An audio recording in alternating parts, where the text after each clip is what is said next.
Hey, everybody, welcome. On today's pod, we celebrate the great return of Sebastian Canelli.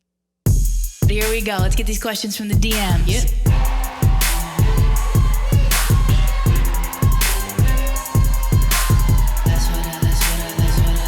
All right, well, that's what I heard. So what do you want me to tell you?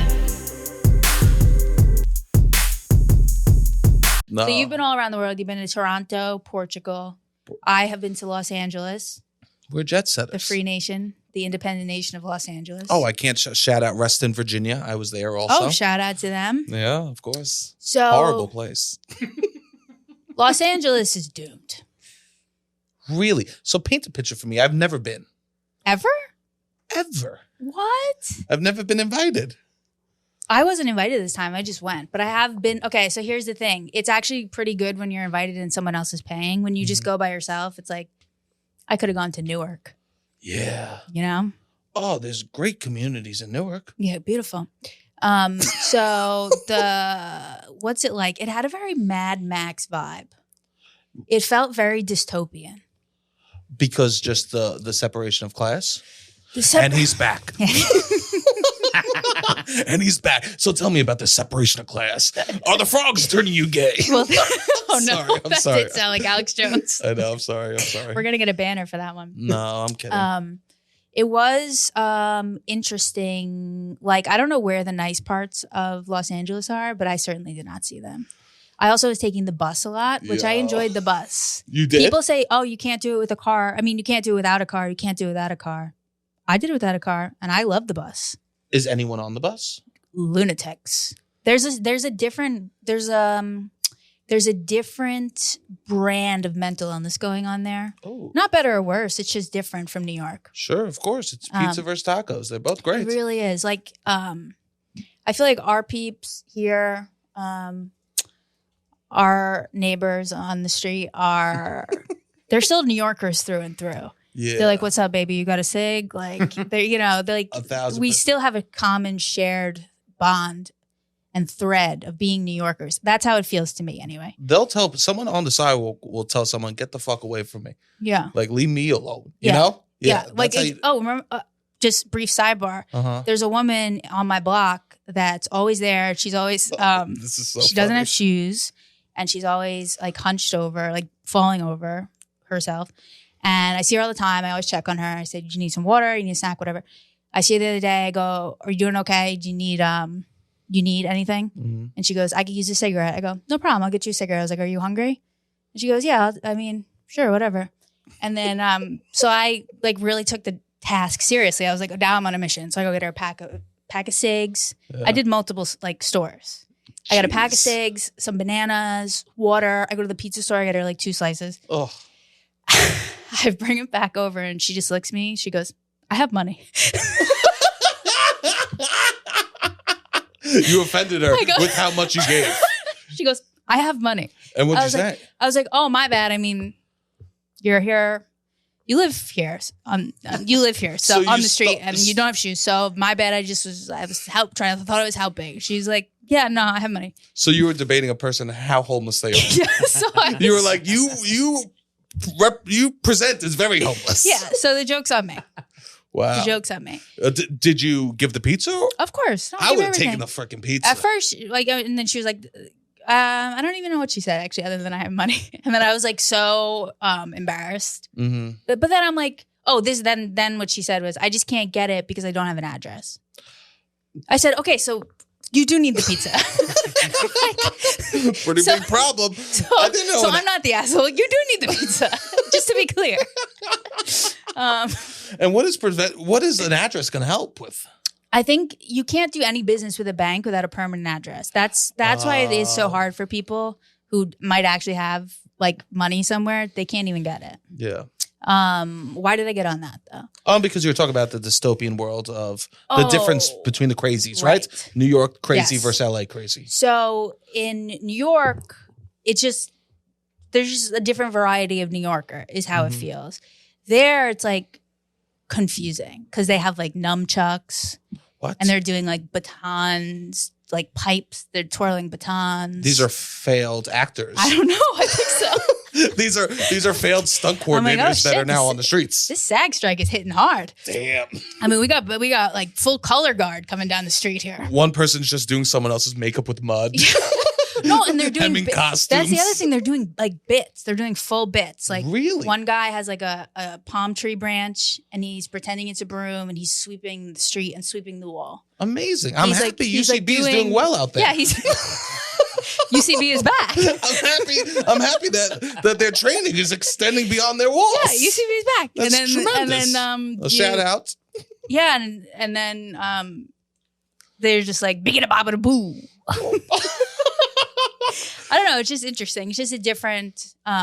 My friend Kyle, shout out Kyle Raps, was saying he thinks that the drugs are different out there. They are. It's a crystal meth world. Maybe that's exactly the difference. A heroin town is such a beautiful town to live in because everyone is so downtrodden. Everyone's down that they're not doing nunchucks. They're not. You know what they're doing? They're going. They're like. You had to listen, bitch. Yeah. And then they fall right asleep. They start sentences. Yeah. That's so interesting. Okay, so maybe that's the difference in vibe is that it's a crystal meth scenario. Because there is like a lot of manic energy. Crystal meth's really scary too because people stay up for 3 days straight. And once I stayed up for 3 days straight and I've done acid, I've done shrooms, I've done mescaline. Yeah. I've done a salvia. I once smoked salvia every day for a month straight. Okay. I'm not going to give you kudos for that. That's on my Hinge profile. Haven't gotten a match in years.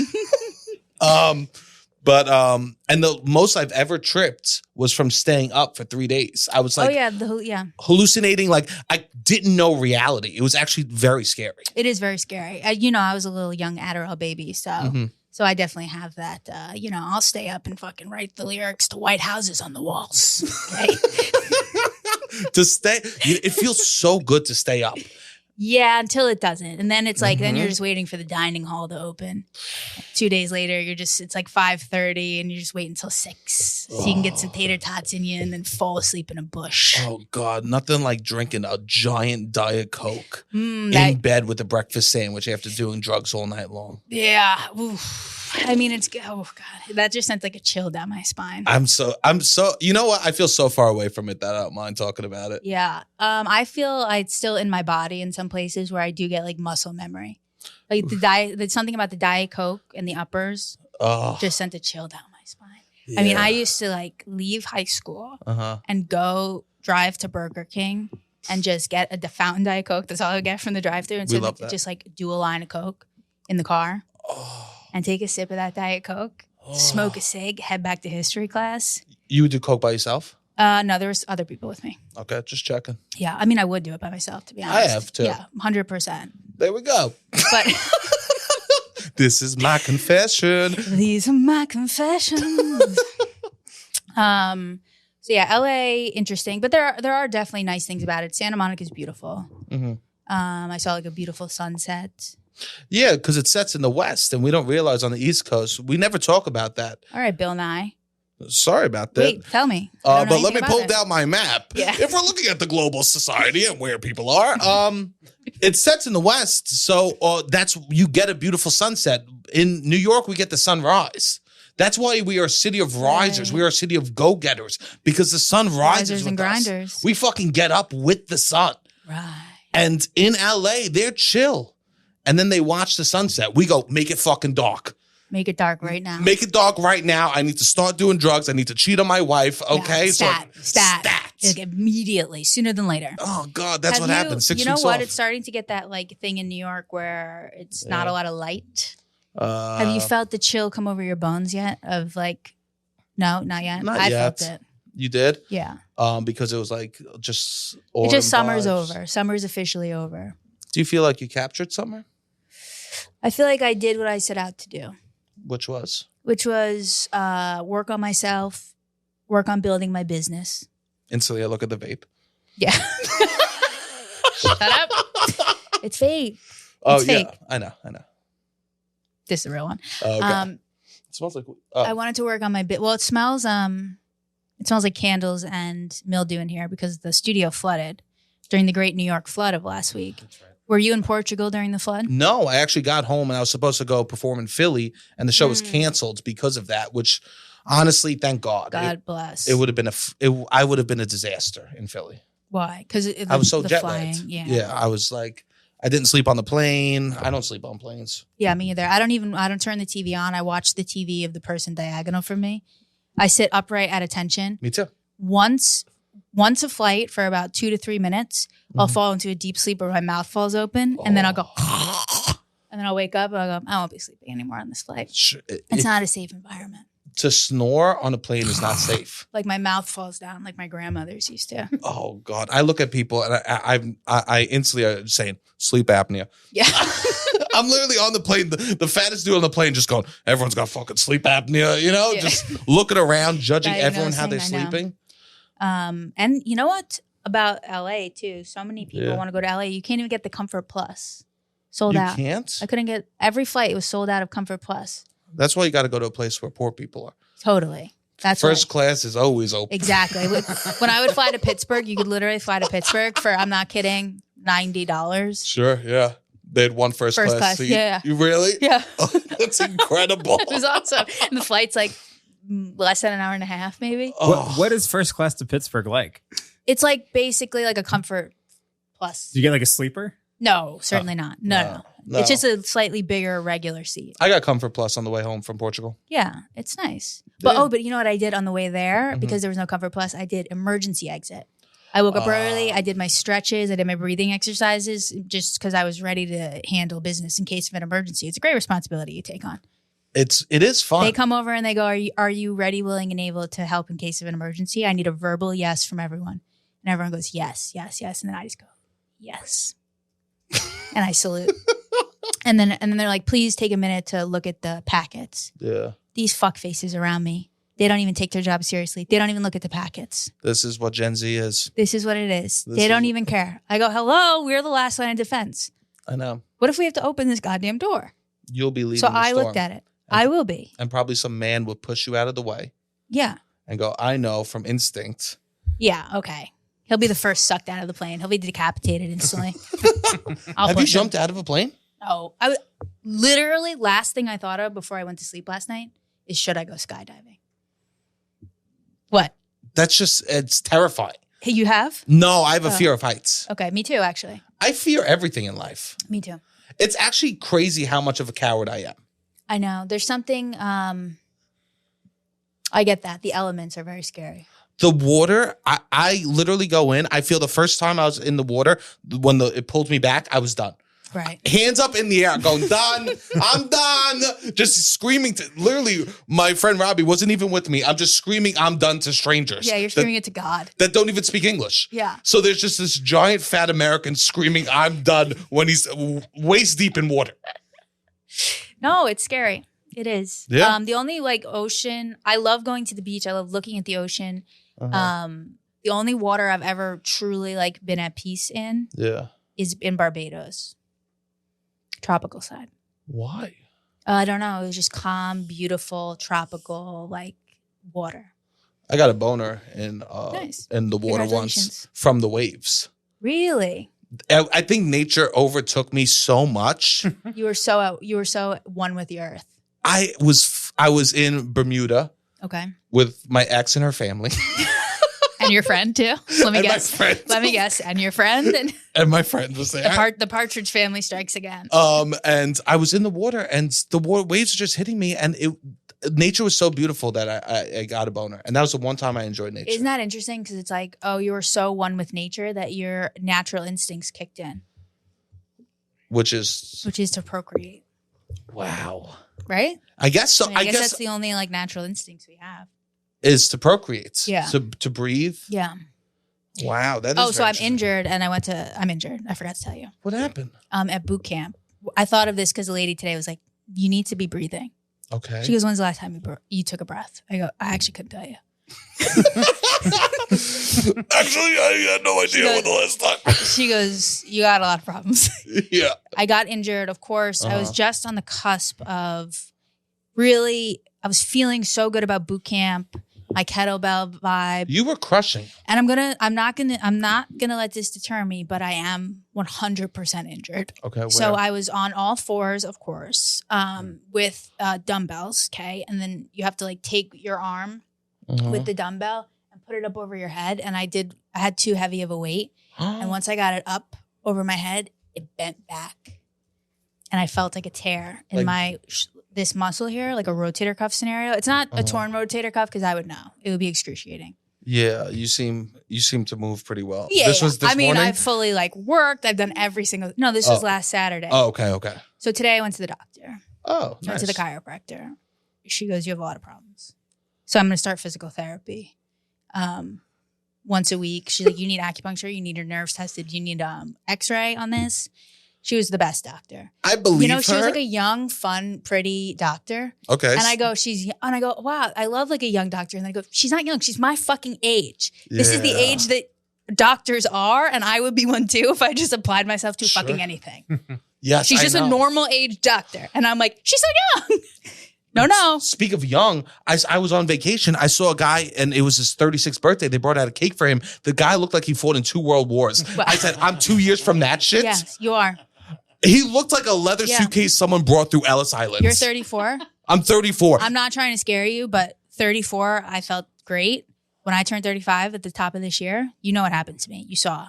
My face started to fall like a basset hound. You don't got to tell me. I had a lot of problems. I had a lot of emotional problems. Every time I'm behind you, I take the clothespin and squeeze the face a little tighter so it doesn't droop.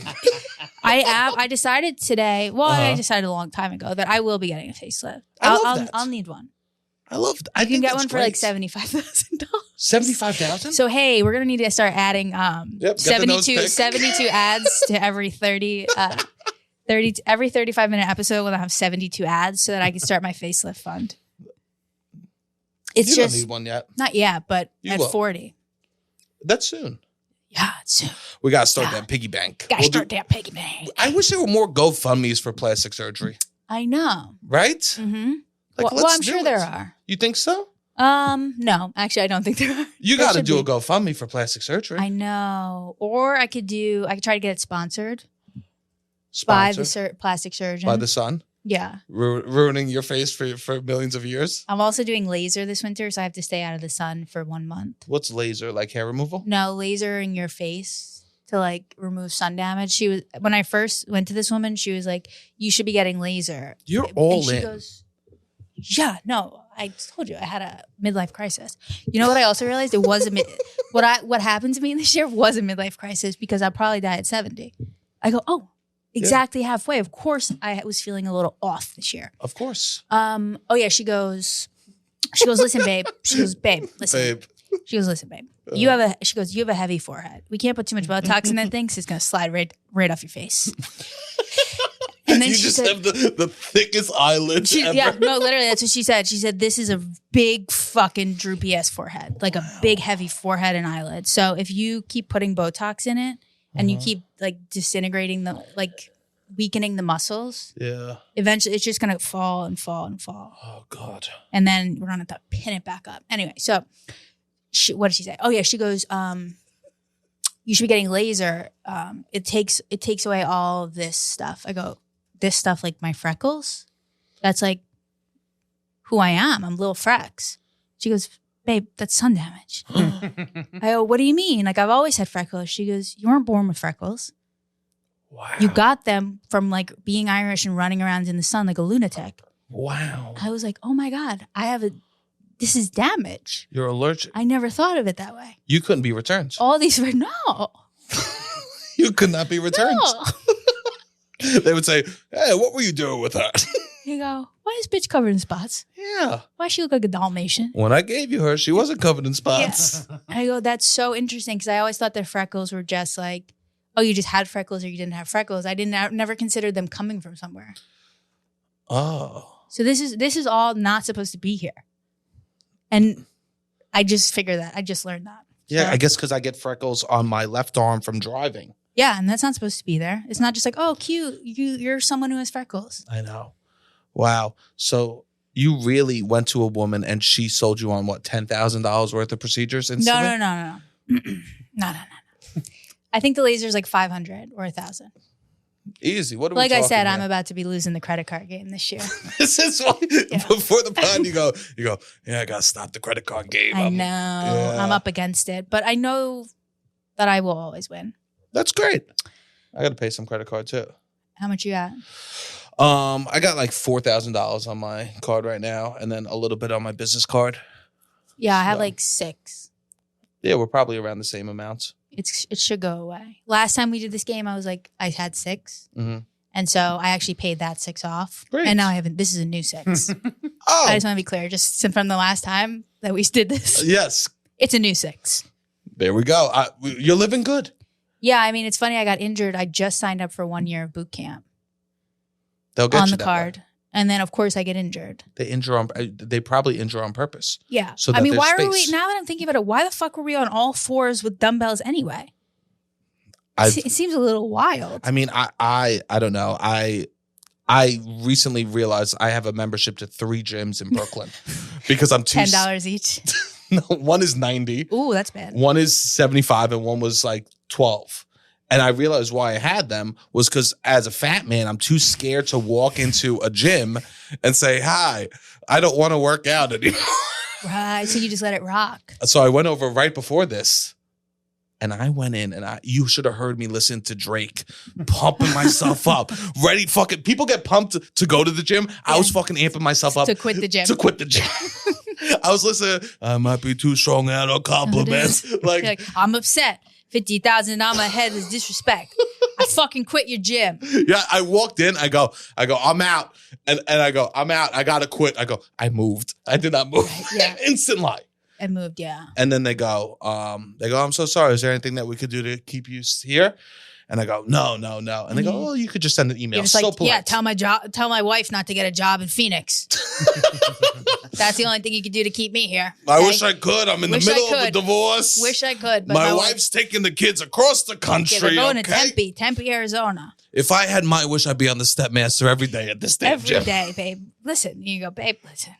You know, if I had my way, I'd be here every day. Every day. But you know me, my hands are tied. I got to quit. Yeah, I gotta quit. I had this whole fantasy that I was going to go there and that they were going to be like, no, you can't quit. What are you kidding me? Why would you quit? Look at you. This was all this. And that was, I'm sorry, you said that is your fantasy? Yeah, this is not my your fantasy. nightmare. Okay. got No, it. this is my fantasy. My nightmare was they go, take your shirt off, piggy boy. No, I was like playing out all these scenarios, like worst case scenarios in my head before I got here. Because today I'm making to-do lists now. Okay. I'm a to-do list man in October. Okay. It feels really good to check I always one do off. to-do lists. You yeah. do? Yeah. Paper or on your phone? Paper. Because something about the phone, and I'm sure there's a way to stop this from happening, but I certainly don't know what it is. The Notes app sends the notes to my Gmail. Yeah. And even if I delete the note, it's still somewhere searchable in my Gmail, which is absolutely fucking hauntingly horrifying to be searching for something else and an old note comes up and reminds you of who you once were and what you once had to do that day. It's horrifying. Oh, and I don't know how to do you have this problem? No, I don't. My first reaction was there's probably an easy way to fix that. Probably a simple toggle to the left will do. A Google. Have you Googled it? No. Yep. That's what I heard. That's what I heard. Welcome back from the break, you big babies. Oh, I forgot I was in a car accident. I Recently? keep forgetting because it's not a real car accident, but it kind of was. Were you driving? No, I was in an Uber. So I was leaving work. I'd done a few shots, let's be honest. You've been working at the bar a lot. Yeah. No, not a lot. Just my usual one night a week. One night. Yeah. So that night, I was on the way home. I had a few shots. I was feeling myself. And then we were in the Midtown Tunnel, in the middle of the Midtown Tunnel. And my guy just slams into the car in front of us. What was he doing? Nothing. He just slammed. Oh, the brakes kind of locked up a little bit because it was wet. That's right. Yeah. No, so the guy slammed into the car and it was a nice car in front of us. And then I was like, okay, so I obviously wasn't wearing a seatbelt. Who would? I ricocheted off the front headset and then into the back head, like from the headrest to the back headrest. Yeah. I did a boom, boom, ping pong. Yeah. Boom, boom, ping pong. And boom, boom. Yeah. And then he was like, "Are you okay?" I was like, "Yeah, I'm fine." And then so now I'm like in the nightmare scenario of being the person holding up traffic in the Midtown Tunnel. Because you know what it's like to be on the other side of that. Now I've experienced both sides. Now I'm involved with the issue. So actually it was pretty efficient. Somehow the cops pulled right up beside us. Which way did they come in? From behind or in front? They came in on the side of us. Because there's 2 lanes. Yeah. So they came on the side. So I don't know how that must have just been like a happy coincidence. Yeah, that's amazing. Whatever. Cut to me just going to the cop like, do I need to be involved in this, officer? I was like, officer, do I need to make a statement or something? Because I gotta go. So he's like, I mean, do you want to get checked out by the ambulance? So I was like, I do not think so. I gotta go. If you don't need me on making a statement, I gotta go. So then I'm walking out of the Midtown Tunnel. You walked out? Yeah. Luckily, we were towards the end, so it wasn't like full Will Smith. I Am What's that Legend. movie where he's running through? Yeah. Yeah, you are I Am Legend. Yeah, drunk with a backpack on. Like, just I have to fly in the morning. So I'm like, I just want to get home. One drunk bartender. It was kind of interesting because you have those moments where you're usually in a place that's so populated and you're the only one there. I worked on that movie on New Year's Eve. It was called New Year's Eve. Of course, I know. It was, what's his name? I never saw it, but Gary Marshall, Marshall. Picture where everyone falls in love somehow. I guess. I don't know. I didn't see that shit. I was just on the New Year's Eve crew. 30 people all fall in love. Kill yourself. New Year's Eve. Isn't that nice? Isn't that nice? Isn't that nice? Can you believe all these 30 people, all different shapes, different sizes, different ages, all find love, and you loser are at home alone. Wasn't it supposed to be like, because Love Actually was a hit? Yeah. And then they're like, we'll just try to keep doing this. We're just going to make movies about a bunch of people, a bunch of different loves on holidays. Well, so on that on actual New Year's Eve, they had like 6 different cameras embedded in the Times Square crowd. And then there was like a PA with each camera. Mm-hmm. And you would just stand there. And then every hour for like the 5 hours leading up, like every hour they would do a fake countdown. So all I had to do was just like at 10 to every hour, I'd go, okay, we're ready. And then we'd walk the camera out and they'd film. I wasn't really paying attention. What do you mean? You were a camera person on this movie? I didn't have the camera. I was just with the camera. I was about to say. No, that was not allowed. You're a cinematographer. There's no way that would be allowed. No, I was just standing, like I was the liaison between the production, telling the camera guy, it's time to go. We're going to walk out now. You're a walkie person. Yeah, exactly. But I was like right next to the stage. So I was like watching whatever. And then like when we wrapped, I don't know, it was just interesting because like when we wrapped, it was like, 5 a.m, whatever. Yeah. And it's just all the ticker tape around and there's just a few people like left. It's all like cops and PAs. Like after the end of a frat party and you just that's what it felt like. Yeah. There's shit everywhere. And I'm like, oh man, people gotta clean this shit up. I shot something that was by Coney Island, and it was late at night at Coney Island. If you know New York, you don't go to Coney Island late at night. Right. Watch Requiem, okay? Yeah. And that was when times were better. Yeah, you'll be going ass to ass, and that's best case scenario. That's best. Ass to ass. Ass to ass, best case scenario. Oh, God, what a scene. What a scene, huh? Oh, God. For all the boys that had to literally, that they heard, oh, there's a movie. You could watch 2 girls go ass to ass, and then had to sit through a tragedy. It was such a sad movie. To get there. Yeah. And I was there late at night and like the Wonder Wheel was off and the moonlight was shining through it and no one else was there. I was like, this is magical. I called my father and he didn't pick up. It was 2 a.m. Yeah. You leave a message like, Dad, it's me, Seb. I'm at Coney Island. There's nobody around. He loves that. He sends the cops over. Yeah. What the fuck are you doing? I'll be right there. Yeah. I once got in a car accident on the George Washington Bridge. Oh, so you're that guy. Yeah. So what was that like? Okay. My friend was driving. I was on pills. Good. He hit the car in front of him for no reason at all. Was he on pills? What's up? Was he on pills? Yeah. Great. 2 dudes on pills, George Washington Bridge. We got in a car accident. Very nice. Very nice. So how did you get off the bridge? The guy that we hit was like, I don't want no problems. Yeah. Instantly, the guy was like, this is my work truck. Let's just pull it aside. Great. Even though it was his faults. And my boy looked at me and he gave me his sunglasses and he goes, you stay in the car. Yeah. Because you don't want no problems either. My boy goes, you look like a mess. And if they see, it was also like 2 in the afternoon. It was like a very much a drug moment. That's like me in the back of the Uber, all drunk. It's like, you just stay in the car. And I come out like, does anybody need a statement? We're gonna go on record here. Well, you make a statement now. I've hit somebody. I'm like, if you want to get hit by a car, you want me to be driving it. Because I get out and immediately admit to what I was doing. I go, I was texting. I literally did that one time. I like tapped the car in front of me. And then he said that? He comes out and he's like this older guy. And I go, I was texting. I am so sorry. That's amazing. Yeah. Yeah, that's so nice. For me, I've fallen asleep behind the wheel. Yeah. That was rough. Yeah, I fell asleep on the BQE behind the wheel. And why? I had a job at 5:30 in the morning. I worked at a construction site, so I can't believe people say I'm not from fucking New York. And then I have stories like this. I fell asleep behind the wheel while working at construction sites. Yeah. Go fuck yourself. Go fuck yourself. And I would do pills all night long and then go to the job. So we were just in traffic and my foot was on the brake and I fell asleep in traffic. Yeah. And I just woke up to horns honking. I went to work and threw up in the toilet bowl. Yeah, scary. Because I was just so alarmed. I'm so glad that you don't do that anymore. Me too. I mean, I was 20. Yeah. So if it does feel like a lifetime ago. I know. Yeah. I've been thinking about all those times recently. Speaking about them in therapy as well. You haven't? Yeah. You know what? I've decided. It was all very performative. You do? Yeah. It was like, I was like doing dumb shit on purpose.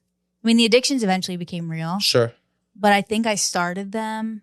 I was like forcing them to be so. Because the truth is I was just like sad and lonely. Yeah. But I wanted to give it a reason. Yeah.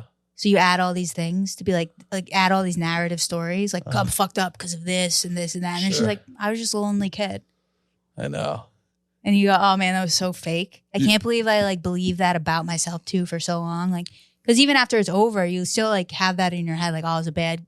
I was a bad girl. Like, you know what I mean? Like, no, I wasn't, dude. Neither was I. I was just trying so hard to like find an identity that works. My dad said the same thing to me. He was like, he's like, I don't know what you were doing. Yeah. He was like, you were a sweet kid. And then all of a sudden, like, it was just like, Yeah. fuck it. You want to throw everything to the wind. Yeah. It's like, and it was all, To prove something or I guess it's like street cred or I don't know. Like, I think it's just because like you probably just felt really bad inside, but it's hard to just say that. So you add all these things you can point to as what really the problem is. if only I had a pair of nunchucks during that era. Listen, we would have been fucking thriving in downtown Los Angeles. We would have. A different time. If we were born in a different time. A different time would have been beautiful place. for us. I've decided I'm entering my villain era. Okay. I've been hearing about it on TikTok. Beautiful. And then I saw a TikTok that says Capricorns are in their villain era. Uh-huh. Leos as well and Pisces as well. Beautiful. Are you one of those? Virgo. Okay, so you're not. Unless you want to be. I think you can just decide you're in your villain era.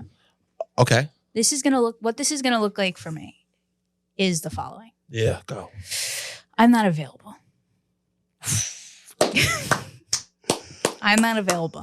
That's so cool. I am so available. I've been so available. Mm-hmm. I respond to every text within like moments. Of even my my deepest enemies, I'll text them back within 5 minutes, babe. With an affirmative, no problem, got you. Yeah. I'm not available right now. I don't care. I don't care. Don't look at messages, leave them on red, never respond. Yeah. And then I'm like, but you know, I do love responding to people's messages on Instagram, especially if they're saying something nice. And even if they're saying something not nice, I still respond. Yeah. I might still keep doing that, but if you know me, I am not available. Here's the thing. I'm going to be a villain to people I love. Yeah. But not to strangers. That's so funny because like, I think that you should turn read receipts on so that they know you see it. And then cutthroat. They know you see it and you don't answer. I'm just always like, no matter what anyone says, I'm like, yep. Because if you think about it. I'll be there. It's like, no, I'm not available. Like, and not being available is so attractive. Mm-hmm. Like, and in the general sense, like, think about Tamagotchi. They fucking sucked. Think about a Furby. Not a good toy. Yeah, but they were not available. That's Tickle Me Elmo, not available. It sucked. You had Staten Island fathers out there sucking dick to get their kids to Tickle Me Elmo. Worst toy ever invented. You literally touch it and went hee hee.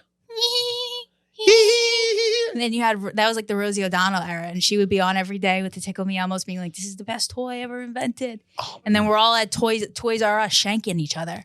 Murders Over this. People murdered. Jeffrey Dahmer started with he wanted to get a Tickle Me Elmo. Yeah, I think I'm not available. I'm trying to think of other villain things that I could do. I think I'm going to really, truly try to stop seeing everybody's point. Wow, look more exhausted as you say that. I am exhausted from it. It's exhausting to understand everyone's side. It is. Yeah, what if I'm just like, I don't fucking care about how your experience and how it has brought you to where you are. What if I just didn't care about your experience?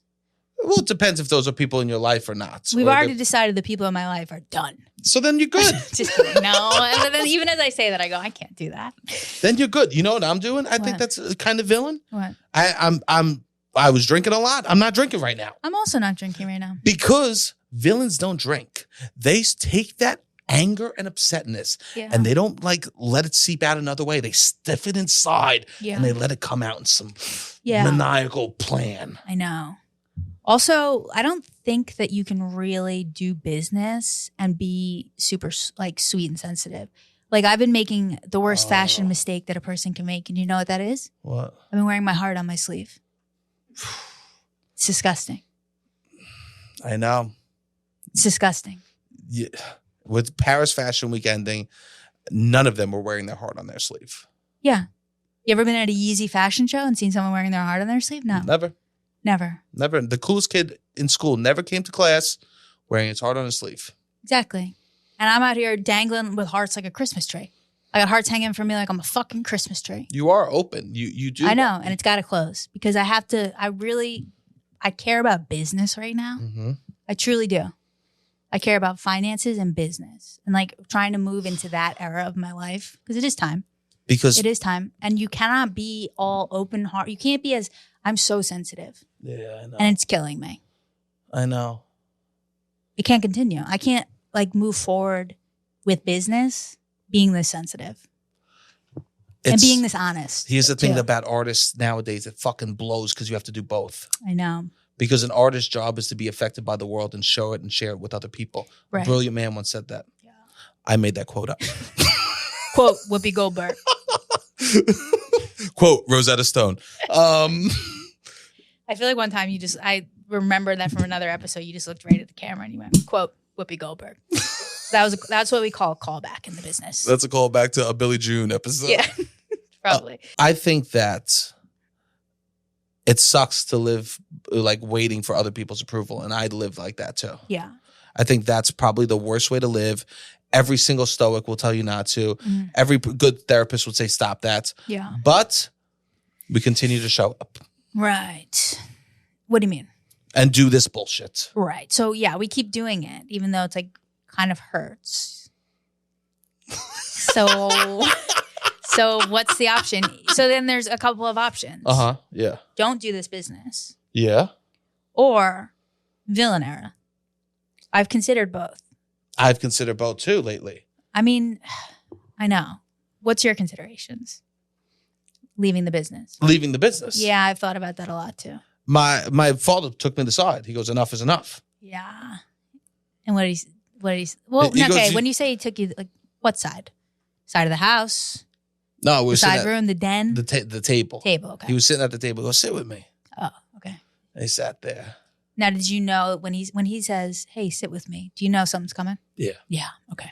So you start fortifying yourself. Ooh, yeah. I cried. Yeah. Okay. I broke down before he said, "Quit." Okay. Just tell me the whole scenario. I'll stop. Wow, we're really breaking down the walls today. Oh yeah. I'm like, we're not being sensitive anymore. I'm like, tell me why you cried. Okay, let me tell you why I cried. Okay, I can never be a true villain, but I have to get more villainous. Okay, go ahead. No, but villains are made from moments like this. From broken sweethearts that say never again. Yes. Isn't that interesting? A villain and a hero have the same origin story. Yeah. It's what they do afterwards. Yeah. I love TikTok. Okay, so your father says, talk to me. He sits me down. He starts talking to me. And we start talking about where I am. And he goes, this just isn't enough. He goes, you deserve to be making a certain amount of money, not worrying about stuff, not every day be hustling, not every day just be worried about when you're going to get your next thing. Yeah. He goes, I don't think you're in a relationship because you're scared, because you don't feel like you're in a good position and you deserve to find someone. He goes, you deserve to be happy. He goes, I don't think you're happy alone. He goes, enough is enough. He goes, I don't want to have this conversation 5 years from now.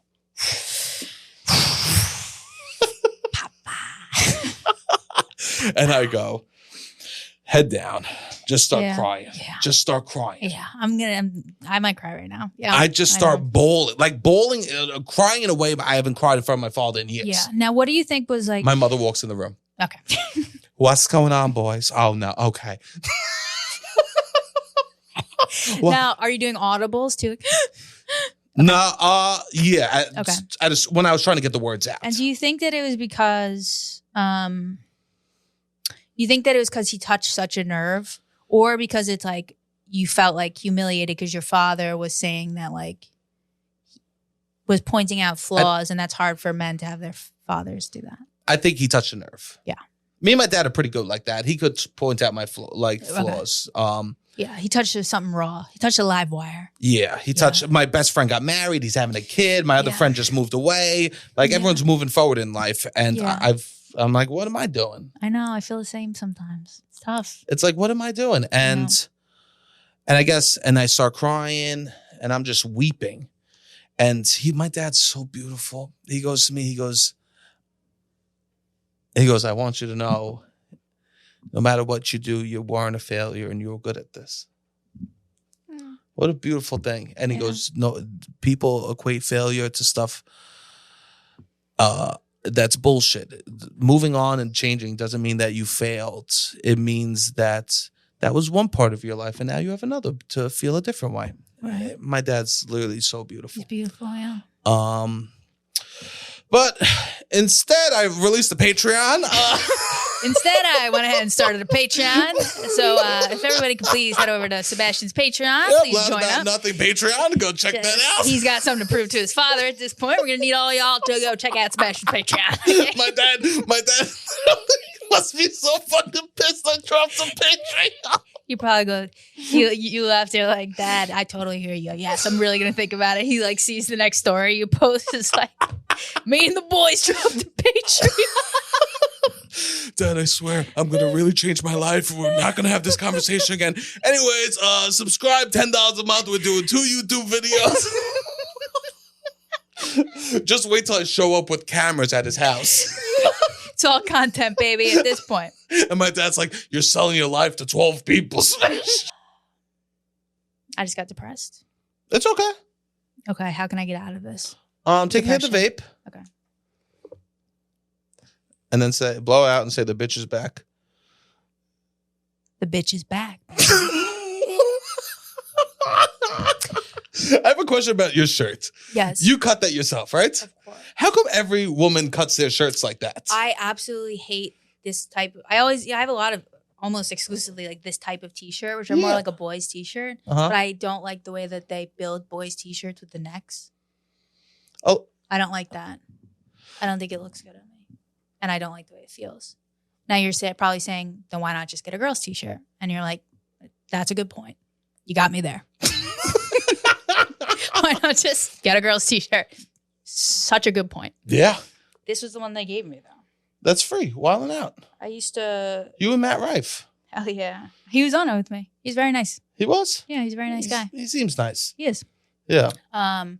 What was I going to say? I feel bad for the him Wilding Out, sometimes. I didn't know how popular it was with kids. So the kids in my I thought neighborhood... you were going to say something else. Oh, no. No, but like teens and like middle school kids love that show, which I didn't know how like extent, like it's a huge show. Yeah. Huge. And so I was wearing one of my sweatshirts one day and one of the girls in my neighborhood was like, where'd you get that? And I was like, oh, I actually have a bunch. Let me like give one to you. So I went upstairs and I gave her the thing. And then the next day, 10 kids outside my house. She told all the friends, she's like, there's a girl on this block that's on Wild and Out. And she's giving out Wild and Out t-shirts. Wow. They would come. I'm not kidding. I gave out maybe like 5 or 6, as much as I had. Yeah. They would come and ring my bell. They'd be like, is Emma home? Is Emma home? And then I'm not kidding. You were living with your parents? My roommates. Oh, okay. Yeah. They must have been like, who My the roommates fuck were am I living with? the neighborhood children are here again. Like, you're gonna look like a fucking pedophile. What are you doing? And I'm like, I don't know. They want the Wild and Out shirts. And then I remember the very last one I had was like this kind of shitty like red crew neck. It just wasn't that cool. Yeah. It was down to my last one. So I go down, literally group of kids outside. I go, guys, I'm sorry, this is all I have left. And the kid just looks at it, he goes, ugh. And he takes it and he walks away. I go, well, I would have kept it if with that type lack of gratitude. Okay, I came all the way down here. And that kid grew up to be the woman on your street with no shoes. Yeah. That's why we have long-standing beef. Yeah. Damn. Yeah. Yeah, it's so funny because I want to impress like kids and teens too. Yeah. And they're so easy. They just want to use you. Yeah, they hate you. They don't care about you. They think you're a loser and they don't care. I used to run a group for teens. What? Yeah. What group? It was like a substance abuse thing. They were in a facility in like Ridgewood, where they like live there. Mm-hmm. Most of them were sent by like the Corps, but they're like 15, 16. Yeah. Wild girls. But I would show up. I was actually like, this is something I actually think I could do as a career. I was so good at that. Uh-huh. They respected me. They loved me. Like when I would say I would sometimes like a fight would break out. They were so wild. I'd be like, that's enough. And I'd be like, anybody who's doing the fight, go the fuck outside. Anybody who's doing the group, you stay in here. The door doesn't open. Like I would go like you were bad. Full teacher. Wow. No, I had to. I had to take control. They would run all over me. Did you like yelling and people listening? No, I hated it, but it was like if I have to do this to like keep order. Of course. And help these kids. I mean, if you're doing the fight, just do it outside. Beat the shit out of each other. I don't care. You're not going to interrupt the people who want to hear what we're talking about. You could do this for a living. I could. Push teens outside to fight. Like outside. I don't care who wins. I don't care. Outside. I don't care. Not in my group. Go outside and only one of you come back in. Yeah. Don't care who wins. Yeah. That's pretty wild. Yeah. I'm not on either of your sides. And you felt like when you would talk to them, you got through to these kids? In a way, but there was always a thing of like, I think I did get through in some ways. And like they would, I stayed in touch with a few of them and they would call me. But it was interesting because I was always like, anything you guys need, if I can help, I gave everyone my number, my email, or maybe not my email, I don't remember, maybe my Facebook at that time. Yeah. I'd be like, just reach out. If there's anything I can do to help, let me know. Mm. And they would always reach out and be like, can you get me a job? And I'd be like, I have no idea how to get you a job. I wasn't, because I'm not like a trained counselor. I don't actually know anything. So I guess I shouldn't have been saying, hey, anything you need, because I was like, I don't know. You can provide nothing besides. Yeah, besides just like moral support. Yeah, I'm here. Cool. Yeah, but I would go to their graduations and I would be like, is there anything special you want? Like one girl's like, oh, I want to draw. So I got her like drawing stuff. One girl's like, I want a gold chain. So I got her like some like gold chain. That's so nice. Yeah, and then it was nice. But then at the end of the day, I couldn't really actually help them. And that was sad because you go, I guess there's a limit to what you can do. But, in the group, we had, I think that they looked up to me in certain ways. I mean, you probably were great with them. It sounds like you really helped people. Sometimes I would just bring McDonald's too. They're going to go crazy. Oh, because they couldn't like, they're in like a fucking lockup situation. So they couldn't just be. So that was a real treat. We bring donuts. They love the donuts. Oh God! I think that's really all they cared about was the donuts and the McDonald's. And I'm like, oh, they loved me. No, they want the McDonald's. They would hit you up on Facebook and be donuts. like, hey, you got any McDonald's? Can you meet me by making these? Actually, I ran into one of the girls. I was like standing outside of the bar that I worked at like a few years after this. And she was walking by and she's like, oh my God, blah, blah, blah. And she's like, you work here? I was like, yeah. That's why I couldn't get you a job, because I work here. And she got in a limo and zoomed away. Exactly. She got in a Tesla. Oh my God. Drove away. I drove in the back of a Tesla recently. It was amazing. Yeah, I've been in some. Oh, I loved it. You didn't like it? I didn't not. It didn't feel at all that different. I feel ready to be rich. When you talk about villain era, that's all I can think about is being ready to be rich. I would love to drive like the nicest car around town. I'm going to get mad at someone for scratching my car. Someone bumped into my car the other day and I got it. I beeped the horn because they were going to pull away. I beeped the horn and they stopped. Mm. And then I went like this. I went, it doesn't matter. Yeah. And just smiled and went like this. And I don't want to be like that. Yeah, next time you get the bat. I have a weapon in the You know car. that Colin Quinn thing where he goes, he used to be in New York, someone would just yell, "Get the bats." And like, it wasn't, hey, does anyone have a bat? Or like, is there a bat around? And everyone just goes, "Get the bats." And everyone knows where they're hidden. And everyone had just a comes bat. with the bats. Yeah, that's like a Colin Quinn thing. My cousin, he lived in a building, an actor's building in Hell's Kitchen when he was younger, trying to be an actor in the 70s or 80s, something like that. And he was running up the stairs because he was about to get mugged.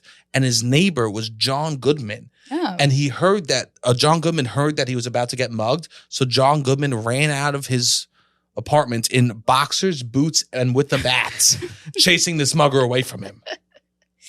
What a fucking legend. We got to invite John Goodman on the pod. He's in some ways, I once had an audition where I had to go in and it was for that show, What Would You Do? Where you see horrible things happening and then you have to chime in what you would do. Mm-hmm. So I was auditioning for fat guys signing up for Spartan race. And so there was these two hot non-comedians that were there. And there was like, great, Sebastian, you're just going to ask to sign up for the Spartan race and then look sad as these guys make fun of you. And they said to the two hot guys, they go, great, we have no script, so just riff. And so these two hot dudes just stared at me and looked me up and down and made fun of me. And my only instructions were then to not talk as they made fun of me and look sad. And I left that audition and I said, would John Goodman have done that audition? Good luck with the litigation. Yeah. That feels like a lawsuit. It does? Yeah. I don't know why, but it's just everyone's suing everybody now. So I mean, it was horrible. I shouldn't have to audition. At the end of it, I said, this is horrible. You wonder why we stay in this business. All right. And I'm so happy you're back. Mike's telling us we have to go. Oh, we have to go? Yeah. Oh, all right. He said wrap it up. He just gave us the light. Oh. What would your dad say, quick? My dad would say, give it 5 more years. After that audition, he goes, you're close. Very close. And we are very close to coming back next week. Approximately 7 days from that. So thank you, everybody, for listening. It was wonderful to be with you. I really need you to rate, review, subscribe. This is not a drill. This is not a drill. And please subscribe to Sebastian's Patreon so that he can really tell his father what the fuck is up. See you next week.